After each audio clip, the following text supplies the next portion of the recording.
The S&P 500's string of consecutive record-closing highs stopped Tuesday at the number 7. Weak financials were a drag on the Dow, which fell 208 points, and the S&P 500, which dipped 8 points, though the Nasdaq crept up to another record-closing high. Growth in the massive services sector cooled in June, with workers hard to find, according to the Institute for Supply Management. The survey dropped from a record high the month before, sparking concerns about economic growth and corporate profits.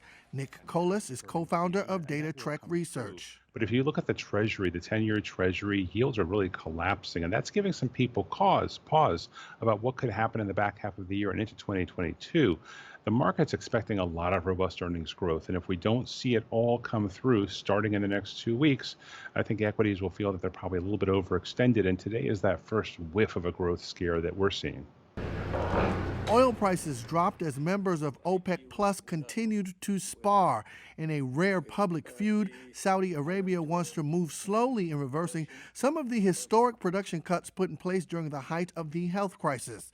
The United Arab Emirates wants a quicker reversal. U.S. crude prices fell to more than $73 a barrel. ConocoPhillips was the weakest of the U.S. oil majors, down nearly 4%.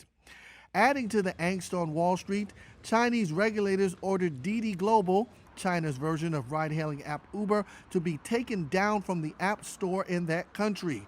China's Cyberspace Administration also announced probes into other Chinese companies with U.S. stock listings. Didi lost about 1/5 of its value. Alibaba fell roughly 3%. Baidu was down nearly 5%. The U.S. Department of Defense canceled a lucrative $10 billion cloud contract that was awarded to Microsoft during the Trump administration.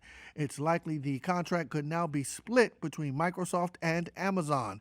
Shares of Microsoft were little changed. Amazon hit an all-time high on the same day Andy Jassy took over from Jeff Bezos as CEO.